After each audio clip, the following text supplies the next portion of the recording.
کو رب بھی مان رہا ہے، اللہ کو معبود بھی مان رہا ہے، لیکن اس کا رشتہ اللہ تبارک و تعالیٰ سے وہ محبت کا گہرا رشتہ نہیں ہے، اللہ تعالیٰ سے ڈر کا وہ گہرا رشتہ نہیں ہے، اللہ تعالیٰ سے امیدوں کا وہ گہرا رشتہ نہیں۔ جب ہمارا اور آپ کا اللہ تعالیٰ سے رشتہ مضبوط نہیں، دل ہم نے معبود سے نہیں لگایا، تو عبادت میں دل کہاں سے لگے گا اللہ تعالیٰ کے بندوں؟ جتنے لوگوں کی زندگی میں شرک، واسطے، وسیلوں کی بیماری لگی ہوئی ہے نا، ان کا رشتہ تو اللہ تعالیٰ سے ویسے ہی کمزور ہے۔ وہ اپنی ضرورت میں بھی اللہ کو پکارنے کے بجائے غیر اللہ کو پکارتے ہیں، چاہے یہ مانتے ہو کہ وہی دینے والے ہیں۔ اور آپ کا دل ایک پیالہ ہے، اس پیالے میں اللہ کی محبت بسائے رکھو، اس میں اللہ تعالیٰ کی محبت رہے گی اور صرف اللہ کی محبت رہے گی۔ دیکھو، دنیا ساری جیب میں رہے نقصان دہ نہیں، ساری دنیا ہاتھ میں رہے کوئی مسئلہ نہیں، دنیا ساری میرے اور آپ کے قدموں کی ٹھوکر پہ رہے کوئی مسئلہ نہیں، لیکن دنیا کا ایک حصہ بھی اگر دل میں جگہ بنا لینا، جتنی جگہ وہ ہمارے میرے اور آپ کے دل میں بنائے گا، اسی قدر اللہ تعالیٰ کی محبت پہ وہ ڈاکہ ڈالے گی۔ یہ دنیا اسی قدر زیادہ اللہ تعالیٰ کی محبت کو میرے اور آپ کے دل سے نکال باہر کرے گی۔ عبادتوں میں دل نہ لگنے کا ایک بہت بڑا یہ بھی ہے کہ دنیا ہم نے اپنے دل میں لیکن اس کا دل نماز میں ہے کہ نہیں؟ وہ تو حاضر ہوا ہے، اس کا دل حاضر ہوا ہے کہ نہیں؟ وہ تو سامنے یہاں موجود ہے، لیکن اس کا دل کہاں گشت کر رہا ہے، اس پر اصل میں موقوف ہوتا ہے۔ قرآن پڑھتے رہو، پڑھ رہے ہیں، الفاظ تو زبان پہ جاری ہیں، دماغ کہیں اور ہیں۔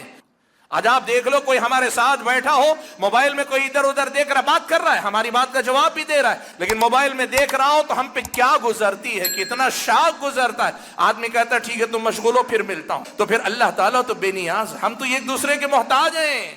بے رخی ہم سے نہ برداشت ہو سکے، رب العالمین کے سامنے ہم بے رخی کے ساتھ حاضری دیں، یہ کیسی ہماری اور آپ کی نادانی نہ سمجھی ہے۔ یا ایھا الذین آمنوا اتقوا اللہ حق تقاتہ ولا تموتن الا وانتم مسلمون۔ یا ایھا الناس اتقوا ربکم الذی خلقکم من نفس واحدہ وخلق منها زوجها وبث منهما رجالا كثيرا ونساء واتقوا الله الذي تساءلون به والأرحام إن الله كان عليكم رقيبا۔ يا أيها الذين آمنوا اتقوا الله وقولوا قولا سديدا يصلح لكم أعمالكم ويغفر لكم ذنوبكم ومن يطع الله ورسوله فقد فاز فوزا عظيما۔ أما بعد فأعوذ بالله من الشيطان الرجيم بسم الله الرحمن الرحيم۔ وما أمروا إلا ليعبدوا الله مخلصين له الدين حنفاء ويقيموا الصلاة ويؤتوا الزكاة وذلك دين القيمة۔ محترم المقام صدر اجلاس، معزز علماء کرام، بزرگوں، نوجوان بھائیوں اور پردہ نشین خواتین اسلام، آج کے اس اجلاس میں مجھے آپ حضرات و خواتین کے سامنے جس عنوان پر گفتگو کرنی ہے، وہ عنوان ہم سب کی زندگی سے جڑی ایک بہت بڑی سچائی سے متعلق ہے۔ عنوان ہے عبادتوں میں دل کیوں نہیں لگتا ہے۔ حاضرین گرامی قدر، سب سے پہلے ہم اور آپ یہ جان لیں کہ عبادت کس کو کہتے ہیں۔ شریعت مطہرہ میں عبادت کے دو مفہوم ہیں، ایک عام مفہوم ہے اور ایک خاص مفہوم ہے۔ عبادت کا عام مفہوم کیا ہے؟ شیخ الاسلام ابن تیمیہ رحمۃ اللہ علیہ نے اس کا تعارف کرواتے ہوئے فرمایا، اسم جامع لكل ما يحبه الله ويرضاه من الاقوال والافعال الظاهرة والباطنة۔ عبادت ہر اس قول و فعل کا اس کا نام ہے جس کا تعلق چاہے ظاہر سے ہو یا باطن سے، جسے اللہ تبارک و تعالیٰ نے بندوں کی طرف سے پسند فرمایا اور جس کا اللہ تعالیٰ نے حکم دیا ہے۔ عبادت کا یہ جو معنی ہے، اس معنی میں زندگی کے سارے معاملات جب ایک مسلمان اللہ تبارک و تعالیٰ کی رضا اور خوشنودی کے لیے کرے اور اللہ تبارک و تعالیٰ کی پسند ناپسند کے مطابق کرے، اللہ تبارک و تعالیٰ کی شریعت کے مطابق کرے، تو اس کا ہر عمل عبادت کے درجے میں، عبادت کے اس معنی میں شامل ہے۔ وہ نماز، روزہ، زکوٰۃ بھی ہے، وہ تجارت بھی ہے، وہ میاں بیوی کے آپسی معاملات بھی ہیں، وہ جو آدمی کے اپنے ذاتی معاملات، حتیٰ کہ آدمی اگر قضائے حاجت کے لیے جاتا ہے لیکن اس سے پہلے، اس کے بعد اور اس کے دوران آداب کا لحاظ رکھتا ہے، تو یہ ساری کی ساری باتیں عبادت کے اس معنی میں داخل ہو جاتی ہیں، جسے ہم عبادت کا عام معنی کہتے ہیں، جو ساری زندگی کا احاطہ کیے ہوئے ہے، ساری زندگی کے سبھی معاملات اس میں داخل ہیں۔ عبادت کا ایک خاص معنی ہے جسے معاملات کے مقابلے میں بتایا جاتا ہے، ذکر کیا جاتا ہے، اور اس سے مراد انسان کے وہ معاملات ہیں جو اس کے اور اس کے رب کے درمیان ہوتے ہیں۔ وہ سارے کام جو کوئی بندہ اپنے رب کے لیے کرتا ہے، اس کی رضا اور خوشنودی حاصل کرنے کے لیے کرتا ہے، چاہے اپنے اظہار بندگی کے لیے کرے یا اپنی ضرورتوں اور حاجتوں کا طلبگار بن کر کرے، بندے اور رب کے درمیان کا جو خاص رشتہ ہے اس کو عبادت کہا جاتا ہے۔ اور اس رشتے کا مظہر بننے والے اعمال، جیسے سب سے پہلے ارکان اسلام میں سے شہادتین کے بعد نماز ہے، یا پھر اگر ہم عبادات میں عام بات کرنا چاہیں تو مالی عبادتوں میں زکوٰۃ آتی ہے، حج عبادت ہے، روزہ عبادت ہے، قرآن کی تلاوت عبادت ہے، اللہ تبارک و تعالیٰ کا ذکر عبادت ہے، اللہ تعالیٰ کی طرف شوق، اللہ تعالیٰ کی طرف پلٹ کر آنا، اللہ تعالیٰ سے محبت، اللہ تعالیٰ کا ڈر، اللہ تعالیٰ سے امیدیں، یہ ساری وہ عبادتیں ہیں جو بندے کا اپنے رب سے خاص معاملہ، خاص رشتہ ہے۔ اور اللہ تعالیٰ نے ہم اور آپ کے بارے میں کہا کہ اسی عبادت کے لیے اللہ تعالیٰ نے ہم اور آپ کو پیدا کیا ہے کہ ہم اور آپ عبادت، اس کا جو عام معنی ہے اس معنی میں بھی اللہ تعالیٰ کی عبادت کریں، اور عبادت کا جو خاص معنی ہے اس معنی میں بھی اللہ تبارک و تعالیٰ کی عبادت کریں۔ اللہ نے فرمایا وَمَا أُمِرُوا إِلَّا لِيَعْبُدُوا اللَّهَ مُخْلِصِينَ لَهُ الدِّينَ حُنَفَاءَ وَيُقِيمُوا الصَّلَاةَ وَيُؤْتُوا الزَّكَاةَ وَذَلِكَ دِينُ الْقَيِّمَةِ۔ ان کو حکم ہی اس بات کا دیا گیا ہے کہ یہ اللہ تبارک و تعالیٰ کی عبادت کریں، مخلصین لہ الدین، عبادت کو، دین کو اسی کے لیے خالص رکھیں، حنفاء، ساری دنیا سے رخ پھیر کر پوری طرح اللہ تعالیٰ کی طرف یکسو ہو جائیں، ان کا رخ صرف اللہ تعالیٰ کی طرف ہو جائے، وہ صرف اللہ کے ہو جائیں، اللہ تعالیٰ ہی سے جڑ جائیں، حنفاء وَيُقِيمُوا الصَّلَاةَ وَيُؤْتُوا الزَّكَاةَ، اور نماز قائم کریں، زکوٰۃ ادا کریں۔ اللہ تبارک و تعالیٰ نے کہا وَذَلِكَ دِينُ الْقَيِّمَةِ، یہی صراط مستقیم، سیدھی راہ پر قائم ملت کا دین ہے۔ اللہ تعالیٰ نے ہم اور آپ کو اسی کے لیے پیدا کیا۔ حاضرین گرامی قدر، ہم چاہے عبادت کو اس کے خاص معنی میں بات کریں یا عبادت کو اپنے عام معنی میں بات کریں، یہ بات یاد رکھیے گا، اسلامی شریعت نے بنیادی طور پہ ایک مسئلہ ہمارے اور آپ کے سامنے رکھا ہے، اور وہ مسئلہ یہ ہے، عمل چاہے جو کرو، کام چاہے جو کرو، اگر وہ کام ثواب کا، نیکی کا، اللہ کی رضا اور خوشنودی حاصل کرنے کا، تو پھر اس میں میرے اور آپ کے دل کی حاضری ضروری ہے۔ اس کی ابتدا نیت سے ہوتی ہے کہ انما الاعمال بالنیات، کہ اعمال کا دار و مدار تو اللہ تعالیٰ نے نیتوں پہ رکھا ہے، آدمی نیت سے ابتدا کرتا ہے، اور پھر اس کے بعد مکمل عبادت میں بندے کا دل بھی، بندے کے اعضاء کے ساتھ، بندے کے جسم کے ساتھ، بندے کے حرکات و سکنات کے ساتھ، بندے کے اٹھنے بیٹھنے کے ساتھ، بندے کی مکمل مصروفیت اور مشغولیت میں بندے کا دل بھی اس کے جسم کے ساتھ اللہ تعالیٰ کی طرف یکسو ہونا چاہیے، ظاہر و باطن اللہ تعالیٰ کے حوالے کر کے عبادت کرنا چاہیے، اللہ تعالیٰ کے سپرد کر کے اللہ کی عبادت کرنی چاہیے۔ یہ عبادت اصل میں کمال کی عبادت ہے، یہ عبادت اصل میں اللہ تبارک و تعالیٰ کے نزدیک مقبول اور پسندیدہ ترین عبادت ہے، کہ ایک بندہ جب اللہ کے سامنے عبادت انجام دے تو اس کا دل و دماغ حاضر رہے، اس کا دل اس میں لگا رہے، اس کی اپنی ساری توجہ اللہ تعالیٰ کی طرف رہے. حنیف یکسو ہونے کا ایک پہلو یہ بھی ہے کہ آدمی کلی طور پر نماز میں شروع سے اخیر تک حاضر رہے. آپ جانتے ہیں پیارے نبی صلی اللہ علیہ وسلم نے اسی مسئلے کو سمجھاتے ہوئے نماز کے بارے میں یہ بات ارشاد فرمائی. آپ صلی اللہ علیہ وسلم نے فرمایا, عمار ابن یاسر رضی اللہ تعالیٰ عنہ راوی ہیں, سنن ابی داؤد کی روایت ہے, اللہ کے نبی نے فرمایا کہ آدمی نماز سے فارغ ہوتا ہے تو کبھی اسے اس کی نماز کا صرف آدھا حصہ ملتا ہے, کبھی اسے 1/3 حصہ ملتا ہے, کبھی اسے 1/4 حصہ ملتا ہے, کبھی اس کو جو خمس ملتا ہے 5 میں سے 1 حصہ ملتا ہے. اللہ کے نبی صلی اللہ علیہ وسلم نے گھٹاتے گھٹاتے یہاں تک کہا کہ 10واں حصہ ہی آدمی کو نصیب ہوتا ہے. کیا مطلب؟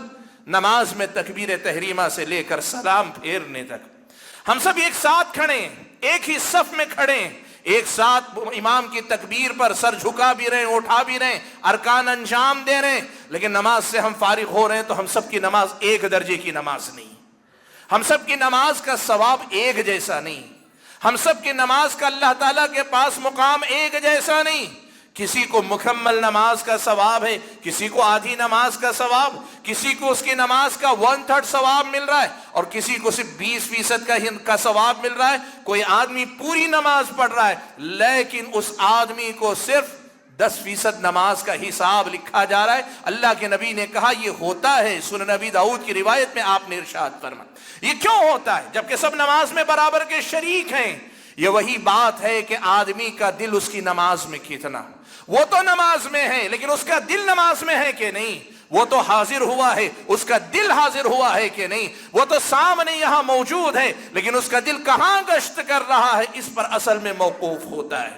حاضرین گرامی قدر, میری اور آپ کی عبادتوں کا حال اللہ رحم فرمائے اس ناحیے سے بڑا اصلاح طلب ہے. اللہ کے بندو, ہمیں اپنی عبادتوں میں توجہ دے کر ان پہلوؤں کی اصلاح کرنے کی ضرورت ہے. وہ جو شاعر نے کہا تھا نا, جو میں سر بسجدہ ہوا کبھی تو زمین سے آنے لگی صدا, جو میں سر بسجدہ ہوا کبھی تو زمین سے آنے لگی صدا, تیرا دل تو ہے صنم آشنا تجھے کیا ملے گا نماز میں. جتنا ہم نماز میں اتنا ہی ملے گا. ہم توجہ باہر رکھیں, دل ہمارا نماز میں نہ ہو, دل ہمارا عبادتوں میں نہ ہو. قرآن پڑھتے رہو, پڑھ رہے ہیں, الفاظ تو زبان پہ جاری ہیں, دماغ کہیں اور ہے, تسبیح کے دانے لوگ جو ہے ڈھکیل رہے ہیں. پہلی بات تو یہ کہ یہ درست نہیں دانوں پہ, لیکن جو تسبیح پڑھ رہے ہیں, آدمی تسبیح کے دانے ڈھکل رہا ہے لیکن دماغ اس کا کسی اور چیز میں لگا ہے, دوستوں سے بات بھی کر رہا ہے. یہ کون سی عبادت ہے اللہ تعالیٰ کے بندو؟ اللہ کے بندو, عبادت یکسوئی چاہتی ہے, عبادت توجہ چاہتی ہے. دیکھو ایک سیدھی اور بہت چھوٹی سی بات آپ کو بتا دیتا ہوں. کوئی ہم اور آپ کے سامنے کھڑا ہو, ہم سے بات کر رہا ہو لیکن اس کی توجہ پوری نہ ہو, ہم پر شاخ گزرتا ہے. سبحان اللہ. آج آپ دیکھ لو کوئی ہمارے ساتھ بیٹھا ہو, موبائل میں کوئی ادھر ادھر دیکھ رہا, بات کر رہا ہے, ہماری بات کا جواب بھی دے رہا ہے, لیکن موبائل میں دیکھ رہا ہو تو ہم پہ کیا گزرتی ہے, کتنا شاخ گزرتا ہے. آدمی کہتا ہے ٹھیک ہے تم مشغول ہو پھر ملتا ہوں, اچھا تم مشغول ہو چلو ٹھیک ہے پھر بات کرتے ہیں, لگتا ہے تمہارا دماغ موجود نہیں, ہم کبھی اور بات کرتے ہیں. اللہ کے بندو, ایک بندہ ایک بندے کی بے توجہی نہیں قبول کرتا. رب العالمین کے سامنے کھڑے ہوئے دل میرا نماز میں نہ ہو, دل میرا تلاوت قرآن میں نہ ہو, دل ہمارا اللہ کے ذکر میں نہ ہو, دل ہمارا اللہ کی عبادت میں نہ ہو, تو پھر اللہ تعالیٰ تو بے نیاز, ہم تو ایک دوسرے کے محتاج ہیں. بے رخی ہم سے نہ برداشت ہو سکے, رب العالمین کے سامنے ہم بے رخی کے ساتھ حاضری دیں, یہ کیسی ہماری اور آپ کی نادانی نہ سمجھی ہے. اللہ تعالیٰ کے بندو, یاد رکھنا اسلامی شریعت ہم اور آپ کو یہ بات پڑھاتی ہے, سکھاتی ہے کہ اللہ تبارک و تعالیٰ کی عبادت کرو تو یکسوئی کے ساتھ کرو, دل و دماغ کی حاضری کے ساتھ عبادت کیا کرو. کم کرو زیادہ کرو لیکن جو کرو اللہ تعالیٰ کی طرف پوری طرح متوجہ ہو کر کرو کہ اللہ تبارک و تعالیٰ تم سے اور ہم سے یہی عبادت اصل میں چاہتا ہے. حاضرین گرامی قدر, اسی لیے اسلامی شریعت نے ہم اور آپ کو اس بات کا حکم دیا کہ ہم اپنی نمازوں کی حفاظت کریں. حافظوا علی الصلوات والصلاۃ الوسطی. نمازوں کی حفاظت تو یہ ہے کہ ان کے اوقات کی حفاظت کی جائے جیسے کہ آیت کا سیاق و سباق مقصود ہے، لیکن نمازوں کی حفاظت کا کمال یہ ہے کہ اس میں اس قسم کے باہر سے در انداز ہونے والی باتیں، وہ باتیں جن کی وجہ سے میری اور آپ کی عبادتوں میں خلل آتا ہے، اس سے ہماری اور آپ کی نمازوں کو پاک کرنا چاہیے. سبحان اللہ. آپ کو معلوم ہے پہلے ایسا تھا کہ لوگ نماز میں بات کر لے سکتے تھے، نماز باطل نہیں ہوتی تھی. آدمی آتا نماز میں، پیچھے سے آنے والا سب ماننے سے پہلے پوچھ لیتا کتنی رکعت ہوئی ہیں، کون سی رکعت چل رہی، وہ بتا دیتا دوسری ہے تیسری ہے، پھر یہ اللہ اکبر کہہ کے کھڑا ہوتا. لیکن یہ نماز ہے، یہ ایک سوئی چاہتی ہے. اللہ تعالیٰ نے اس حکم کو بدل دیا. اللہ نے کہا وَقُومُوا لِلَّهِ قَانِتِينَ. اللہ تعالیٰ کے لیے پورے یکسوئی کے ساتھ کھڑے رہو، بات چیت کرنا منع کر دیا گیا. نبی علیہ السلام نے نماز کے اندر ادھر ادھر دیکھنے سے منع فرمایا. اللہ کے نبی صلی اللہ علیہ وسلم نے نماز کی حالت میں بار بار اوپر دیکھنے والوں کو وعید سنائی. اتنی حدیثیں، اتنے احکام ہیں جن میں ہم اور آپ کو بتایا گیا یکسوئی پیدا کرو، اپنی نمازوں میں یکسوئی پیدا کرو. اسلامی شریعت نے ہم اور آپ کو یہ سکھایا. اور حاضرین گرامی قدر، جب ہماری اور آپ کی عبادتیں حضور قلب کے ساتھ ہوں گی، دل جمعی کے ساتھ ہوں گی، ہمارے ظاہر کے ساتھ ہمارا باطن بھی اللہ کے سامنے جھکے گا، ہم اللہ تعالیٰ کی عبادت اپنے پورے وجود کے ساتھ کریں گے کہ ہمارا دل و دماغ بھی حاضر ہے، تب جا کر یہ عبادتیں میری اور آپ کی زندگی میں سکون لائیں گی. وہ جو ہم عبادتوں کی لذت کی بات کرتے ہیں، وہ جو ہم عبادتوں سے سکون حاصل کرنے کی بات کرتے ہیں، وہ جو ہم عبادتوں سے ہمارے اور آپ کے نفس کی بیماریوں کا علاج چاہتے ہیں، وہ جو عبادتیں میری اور آپ کی اصلاح کرنے والی نمازیں ہو جائیں، وہ جو نمازیں میری اور آپ کی زندگی میں انقلاب لے آئیں. اور صرف نمازیں نہیں، قرآن مجید سے تعلق جو ہماری اور آپ کی امت کو عروج و اقبال کی طرف لے کر جائے، قرآن مجید سے رشتہ جو ہم اور آپ کو اللہ تعالیٰ کی فرما برداری کی طرف لے جائے، اور اللہ تعالیٰ کا ذکر جو ہمارے اور آپ کے باطن کو ہمیشہ زندہ رکھے، ہم اندر سے زندگی کا احساس کریں. وہ زندگی ملتی ہے اسی یکسوئی اور دل جمعی حضور قلب کے ساتھ کی جانے والی عبادتوں کے ذریعے. آج مسئلہ یہی ہے، عبادتیں ہو رہی ہیں لیکن عبادتوں کے اثرات ہم اور آپ پہ دیکھنے کو نہیں مل رہے ہیں. قرآن میں اللہ تعالیٰ نے کہا نا ان الصلاۃ تنہا عن الفحشاء والمنکر، یقیناً نماز بے حیائی اور منکرات سے روکتی، نماز بے حیائی اور منکرات سے روکتی. نمازی آدمی کی نماز برائیوں سے رکنے میں اس کی مدد کرتی ہے. ہم و آپ یہ سوال اپنے آپ سے پوچھ کر دیکھیں، نمازیں تو ہم پڑھتے ہیں یا ہم میں کی اکثریت پڑھتی ہے، پھر ہماری نمازیں کیوں ہمیں برائیوں سے نہیں روک پاتی ہیں؟ ہماری نمازیں کیوں ہمیں بربادی سے نہیں روک پاتی، گناہ کے کام سے نہیں روک پاتی؟ اور اس کی وجہ اگر آپ دیکھنا چاہیں، اہم بنیادی وجہ اگر آپ کو ملے گی تو یہی ملے گی کہ نماز میں ہم نے حضور قلب کے ساتھ وہ حصہ لیا ہی نہیں کہ جس حصے کے نتیجے میں پھر یہ نماز میرے اور آپ کی اصلاح کرنے والی نماز بن جائے. میں نے اس سے پہلے بھی آپ کے سامنے ایک جملہ نقل کیا، آج پھر نقل کرتا ہوں. نماز کے سلسلے میں ایک عالم دین نے بڑی پیاری بات کہی. انہوں نے کہا وہ آدمی جسے نماز پڑھ کر سکون نہیں ملتا، اس کو چاہیے کہ نماز ذرا سکون کے ساتھ پڑھے. وہ آدمی جس کی نماز اس کے باطن کو نہیں بدل پاتی، اس کو چاہیے کہ اپنی نماز میں اپنے ظاہر کے ساتھ اپنے باطن کو لے کے حاضر ہو. جب دل و دماغ کی حاضری کے ساتھ نماز پڑھو گے، دل و دماغ کی حاضری کے ساتھ قرآن کی تلاوت کرو گے، اللہ کا ذکر پوری توجہ سے کرو گے، اللہ تعالیٰ کے لیے خرچ کرو گے تو پورے احساس بندگی کے ساتھ کرو گے، حضور قلب کے ساتھ کرو گے، تب زندگی میں کچھ بدلے گا. اللہ تعالیٰ کے بندو، حاضرین گرامی قدر، سوال یہ ہے کہ ہمارا دل نماز سے کیوں نہیں لگتا، یا پھر ہمارے دل عبادتوں میں کیوں نہیں لگتا ہے؟ کئی اسباب ہیں. وقت اجازت نہیں دیتا کہ میں بڑی لمبی گفتگو کروں، لیکن میں چاہتا یہ ہوں کہ مختصراً 4 یا 5 بلکہ 5 اہم اسباب آپ کے سامنے ذکر کر دیتا ہوں کہ کم سے کم ان 5 چیزوں کی اصلاح کریں، جس سے انشاءاللہ میری اور آپ کی عبادتوں میں دل جمعی کی کیفیت آئے گی. حضور قلب کی دولت سے اللہ ہم اور آپ کو مالا مال کرے گا. یہ 5 اہم اسباب ہیں جن کی طرف ہم اور آپ کو توجہ دینے کی ضرورت ہے. کیا 5 چیزیں ہیں؟ بھائیو سب سے پہلی وجہ، سب سے پہلا سبب، دیکھو ہم وہ لوگ ہیں معبود سے ہم نے دل نہیں لگایا لیکن عبادت سے دل لگانا چاہتے ہیں۔ معبود سے ہماری محبت ابھی پکی نہیں ہوئی، کچی نمازوں میں ہم پختگی لانا چاہتے ہیں۔ دل معبود سے لگاؤ تو عبادت میں دل لگے گا نا۔ دل معبود سے لگاؤ، اللہ تعالیٰ سے میرے اور آپ کے رشتے کی نوعیت کا جائزہ لو۔ دیکھو اللہ تبارک و تعالیٰ کے بارے میں یہ مان لینا کہ اللہ ہی میرا خالق، میرا رازق، میرا مدبر ہے، یہ کافی نہیں۔ یہ ماننا چاہیے کہ اللہ تعالیٰ ہی میرا معبود برحق، یہی توحید الوہیت ہے۔ لیکن آگے یہ بھی سمجھیں، ایک آدمی اللہ کو رب بھی مان رہا ہے، اللہ کو معبود بھی مان رہا ہے، لیکن اس کا رشتہ اللہ تبارک و تعالیٰ سے وہ محبت کا گہرا رشتہ نہیں ہے، اللہ تعالیٰ سے ڈر کا وہ گہرا رشتہ نہیں ہے، اللہ تعالیٰ سے امیدوں کا وہ گہرا رشتہ نہیں۔ جب اللہ تعالیٰ سے تعلق میں گہرائی نہیں ہوگی تو اس اللہ کے لیے کی جانے والی عبادت میں یکسوئی کہاں سے پیدا ہو پائے گی؟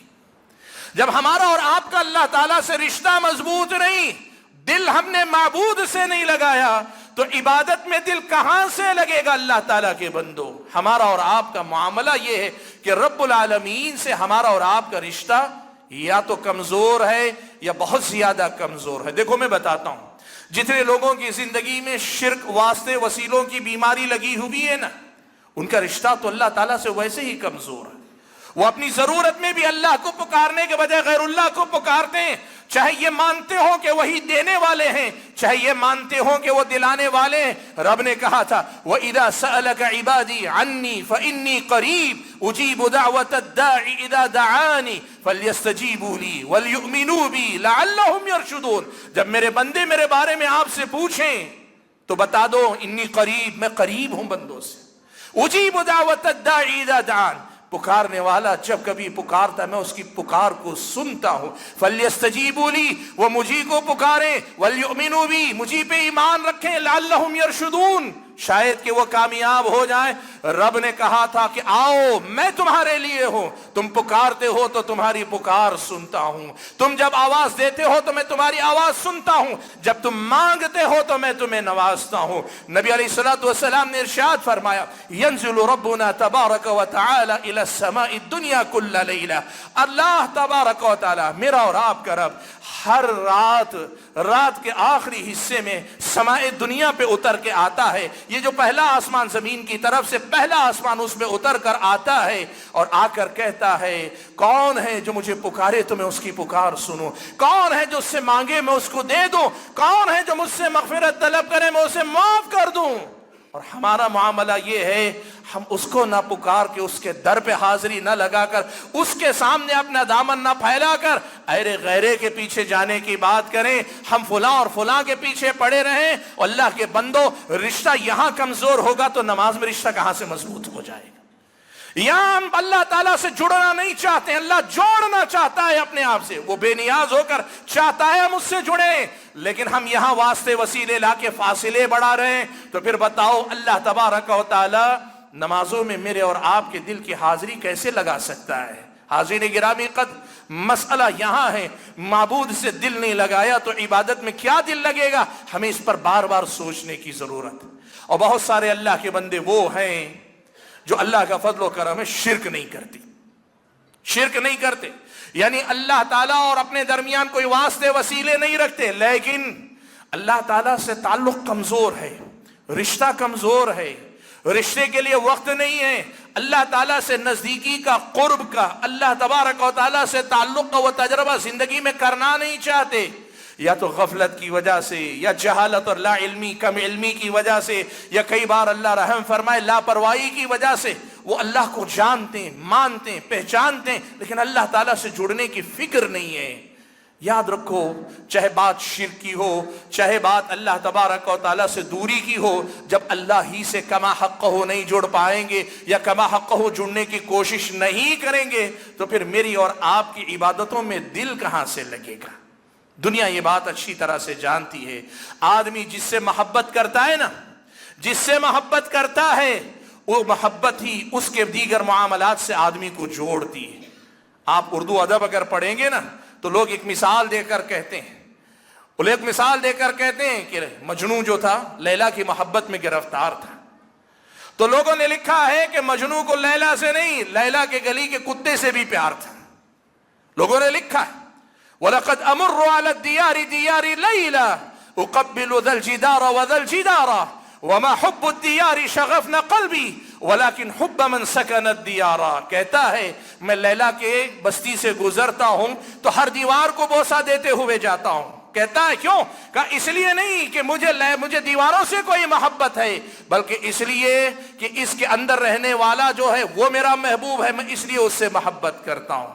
یہ قصے کہانی سنا کر آپ کو اس کی پیروی کرنے کا حکم نہیں دے رہا ہوں، میں صرف اس نقطے کو بتانا چاہ رہا ہوں، مسئلے کو سمجھو۔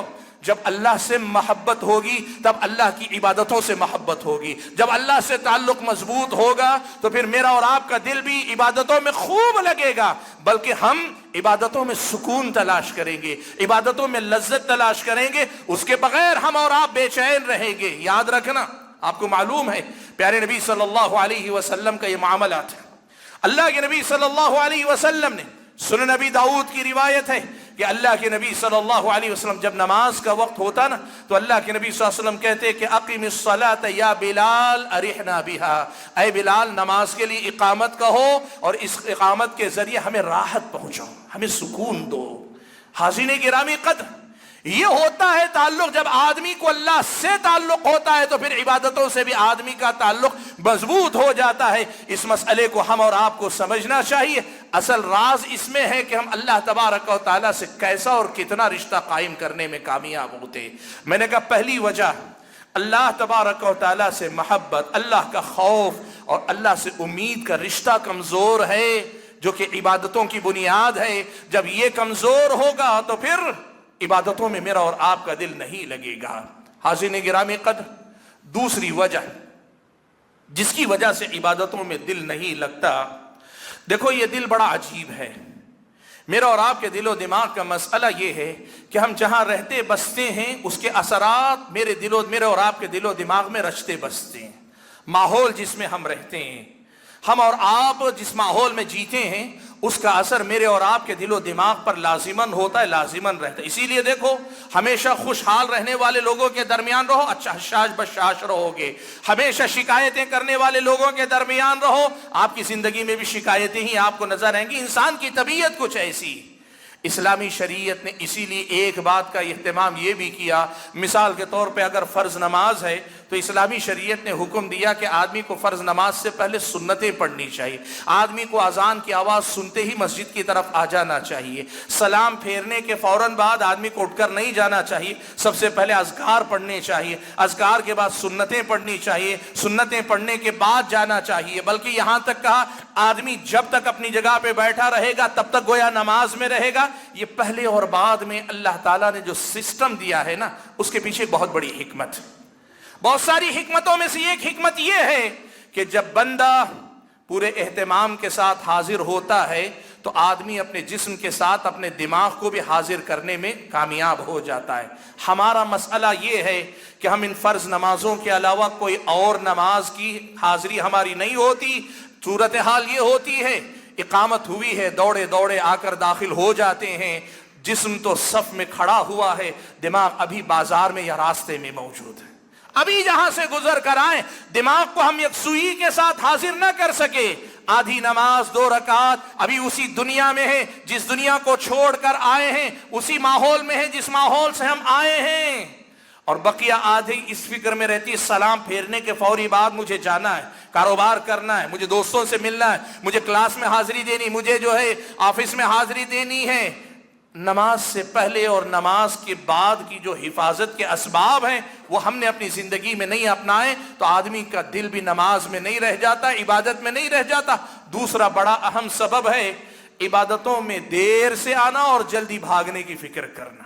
یاد رکھو، عبادت اتنی قیمتی ہے، اس کو وقت دینا پڑے گا۔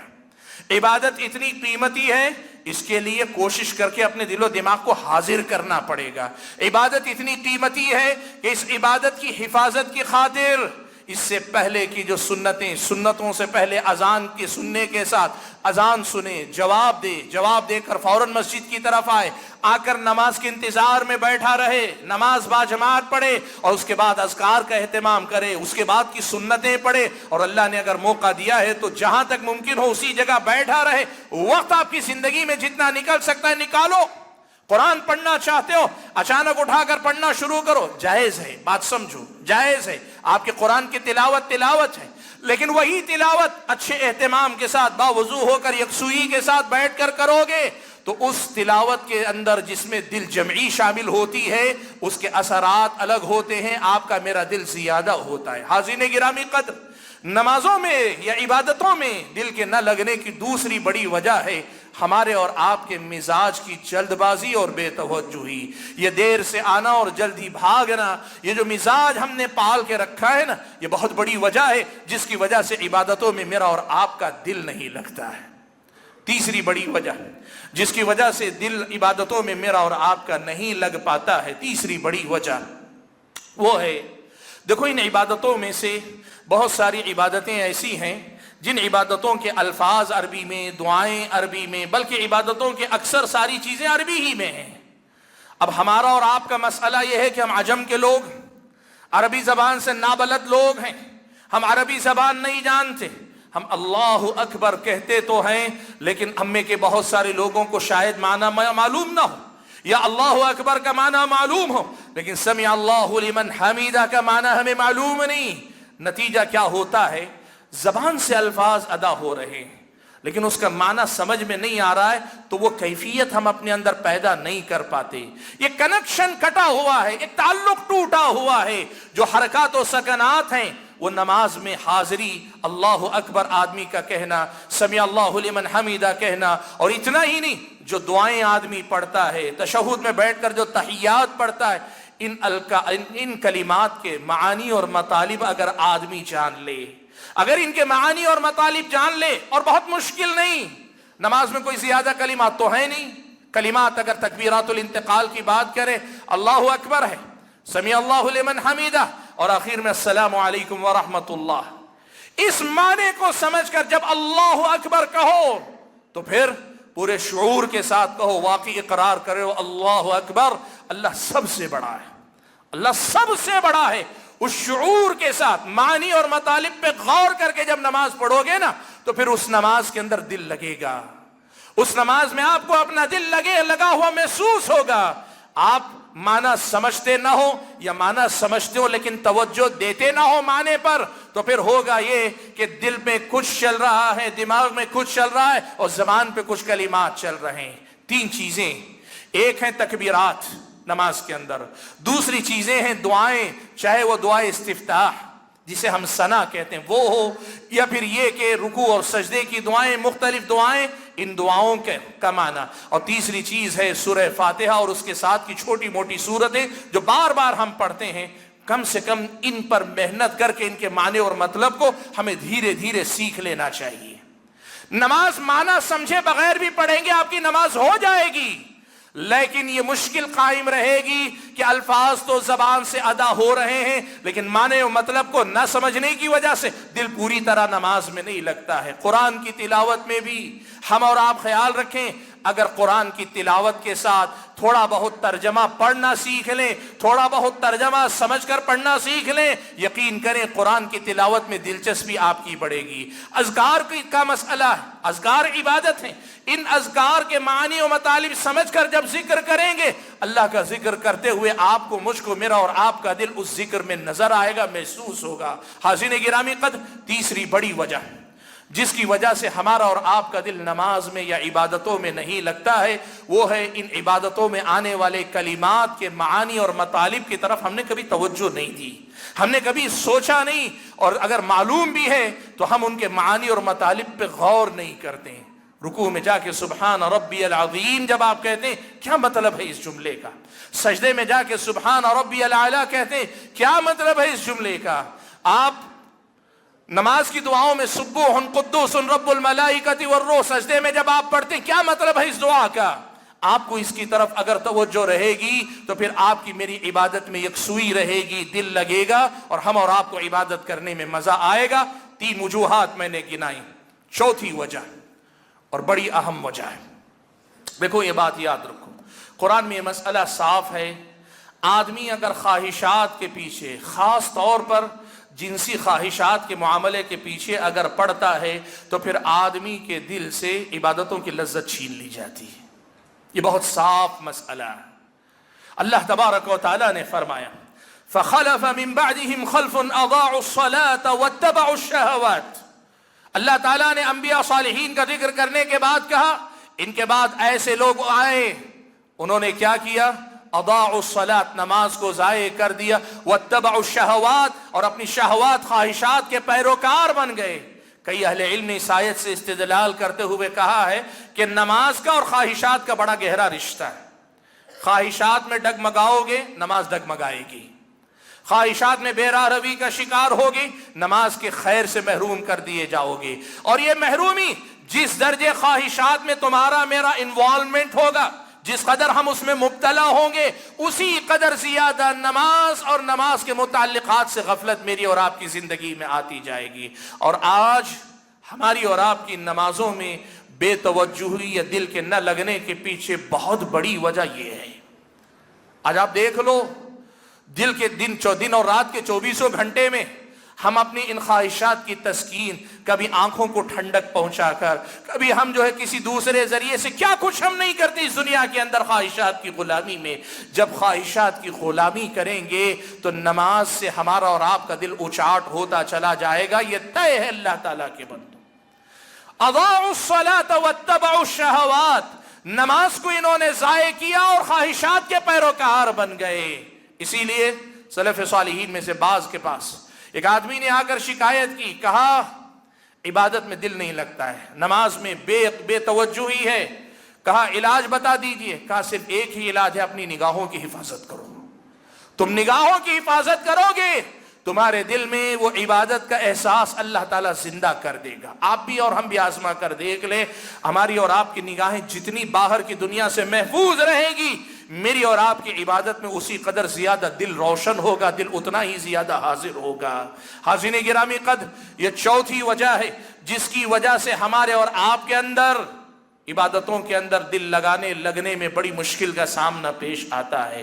ہم ذکر کر بھی لیتے ہیں، ہم قرآن پڑھ بھی لیتے ہیں، اگر پڑھتے ہیں، اور ہم نماز پڑھ لیتے ہیں، لیکن نماز میں ہمارا دل موجود نہیں رہتا ہے۔ علاج کیا ہے اس کا؟ خاص طور پہ سبحان اللہ، بعض اہل علم نے بڑی پیاری بات کہی، کہا جب آدمی خواہشات کے پیچھے پڑتا ہے تو نماز اور نماز کے سکون سے محروم کر دیا جاتا ہے، اور اس کا علاج بھی اللہ نے اسی میں رکھا ہے، خواہشات کو ہرانے کے لیے نماز پر ہی محنت کرو۔ اصل میں دل جمعی کے ساتھ نماز پڑھو، وقت کی پابندی کے ساتھ نماز پڑھو، پوری یکسوئی کے ساتھ نماز پڑھو۔ جب نماز میں زیادہ محنت کرو گے، یہ نماز ان الصلاۃ تنہی عن الفحشاء والمنکر، یہی نماز تمہاری خواہشات کی غلامی سے تمہیں آزاد دلائے گی، آزادی دلائے گی، تمہیں آزاد کرے گی۔ سبحان اللہ۔ علاج کیا ہے؟ علاج یہ ہے کہ جب خواہشات کی غلامی کی وجہ سے عبادتوں سے دوری ہو رہی ہے تو عبادتوں سے دل لگاؤ، مجاہدہ کرو، لڑو اپنے نفس کے ساتھ اور پابندی کرو۔ اللہ کے فضل و کرم سے نماز کی پابندی سے تم خواہشات کی غلامی سے آزاد ہو جاؤ گے۔ کتنے نوجوان ہیں یہ سوال کرتے ہیں، ہمارے اندر غلطیاں، ہم نے جوانی میں بہت کچھ کیا ہے، کوشش کر رہے ہیں، پیچھا نہیں چھڑا پا رہے ہیں، کہہ رہے ہیں ہم کوشش کر رہے ہیں لیکن ہو نہیں پا رہا ہے، ہم اس پورے جنجال سے نکلنا چاہتے ہیں لیکن ہو نہیں پاتا ہے، ہار جاتے ہیں۔ اللہ کے بندو، محنت کرو عبادتوں پہ، کثرت سے اللہ کا ذکر کرو، کثرت سے اللہ تبارک و تعالیٰ کے کلام قرآن کی تلاوت کرو، نمازوں کا اہتمام کرو، کثرت سے نوافل پڑھو۔ اسی کے ذریعے اللہ تعالیٰ رفتہ رفتہ تمہاری اندرونی ایمانی قوت کو مضبوط کرے گا، اور پھر یہ ایمانی قوت تمہیں خواہشات کی غلامی سے آزاد کر دے گی۔ نماز یا دیگر عبادتوں میں دل کے نہ لگنے کی چوتھی بڑی وجہ ہے یہ خواہشات کی غلامی، اور یہی خواہشات کی غلامی آج ہمارے سماج کا بہت بڑا مرض ہے۔ اور پانچویں اور آخری، میری گفتگو کی آخری بات، اسباب اور بھی ہیں لیکن یہ پانچویں بات اور بڑی اہم بات آپ کے سامنے میں ذکر کر دوں۔ دیکھو، اہل علم میں سے کئی ایک نے یہ بات لکھی ہے، بالخصوص ابن قیم رحمۃ اللہ علیہ وغیرہ نے کئی جگہ پہ بات لکھی ہے کہ یہ جو انسان کا دل ہے نا، اس دل میں یا تو اللہ کی محبت سما سکتی ہے یا دنیا کی محبت. اگر دونوں رکھنا چاہیں گے تو جتنی آپ دنیا کی محبت بھرتے جائیں گے اللہ کی محبت اتنی خالی ہوتی چلی جائے گی. یہ دل ایک پیالہ ہے، میرا اور آپ کا دل ایک پیالہ ہے. اس پیالے میں اللہ کی محبت بسائے رکھو. اس میں اللہ تعالیٰ کی محبت رہے گی اور صرف اللہ کی محبت رہے گی. دیکھو دنیا ساری جیب میں رہے نقصان دہ نہیں، ساری دنیا ہاتھ میں رہے کوئی مسئلہ نہیں، دنیا ساری میرے اور آپ کے قدموں کی ٹھوکر پہ رہے کوئی مسئلہ نہیں. لیکن دنیا کا ایک حصہ بھی اگر دل میں جگہ بنا لینا، جتنی جگہ وہ ہمارے میرے اور آپ کے دل میں بنائے گا اسی قدر اللہ تعالیٰ کی محبت پہ وہ ڈاکہ ڈالے گی. یہ دنیا اسی قدر زیادہ اللہ تعالیٰ کی محبت کو میرے اور آپ کے دل سے نکال باہر کرے گی. ہمارا مسئلہ عبادتوں میں دل نہ لگنے کا ایک بہت بڑا یہ بھی ہے کہ دنیا ہم نے اپنے دل میں بسا لی ہے اور دل میں بسائی نہیں. پیارے نبی صلی اللہ علیہ وسلم نے کہا تھا عبد الدینار والدرہم، کچھ لوگ دینار و درہم کے بندے اس کے غلام ہوتے ہیں. اور اگر کہیں بسا اوقات یہ غلام نہیں اس کی بندگی کرنے تک چلے جاتے ہیں. ان کی زندگی پوری کی پوری دنیا ہی دنیا ہے اور دنیا کے لیے کچھ بھی کر سکتے ہیں. اور جب تمہاری زندگی میں دنیا اتنی اہم ہو جائے کہ تمہارے دل و دماغ میں وہی بس جائے تو پھر اللہ کی محبت کے لیے جگہ کہاں ہوگی. اور جب دل میں اللہ تعالیٰ کے لیے جگہ نہ ہو تو ظاہر سی بات ہے دل اس میں لگتا ہے جس کو آپ نے دل میں بٹھا کے رکھا ہے. دل اس سے لگتا ہے جس کو آپ نے دل میں بٹھا کے رکھا ہے. دنیا کو دل میں بٹھائے رکھو گے، مال کو بٹھائے رکھو، مال کمانے کا مسئلہ ہو دن اور رات 24 گھنٹے میں کبھی بھی آدمی نکل پڑے گا.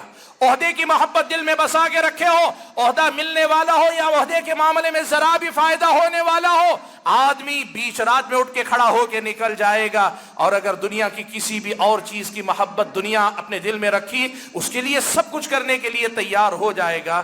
آپ ساری دنیا دل میں بسا کے رکھیں اور کہیں مجھے عبادت میں دل نہیں لگتا، کیسے لگے گا؟ اس دنیا کو دل سے نکالو، اللہ تبارک و تعالیٰ کی محبت کو دل میں بسا لو.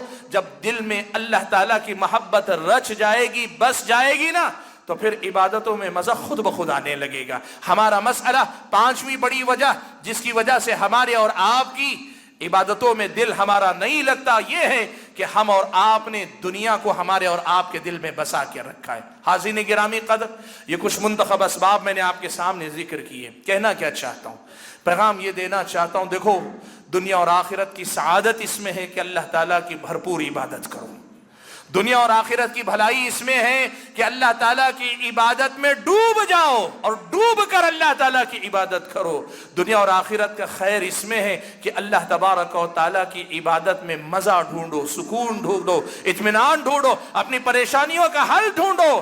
اور اگر یہ کرنا ہے تو جو اسباب میں نے گنائے ان اسباب پہ قابو پاؤ، اپنے آپ کو اپنی نمازوں کی حفاظت کرنے والا بناؤ کہ اسی سے اصل میں ہماری اور آپ کی دنیا اور آخرت کی سعادت اور فلاح اللہ تعالیٰ نے جوڑ کر رکھی ہے. میں اپنی گفتگو ختم کرتے ہوئے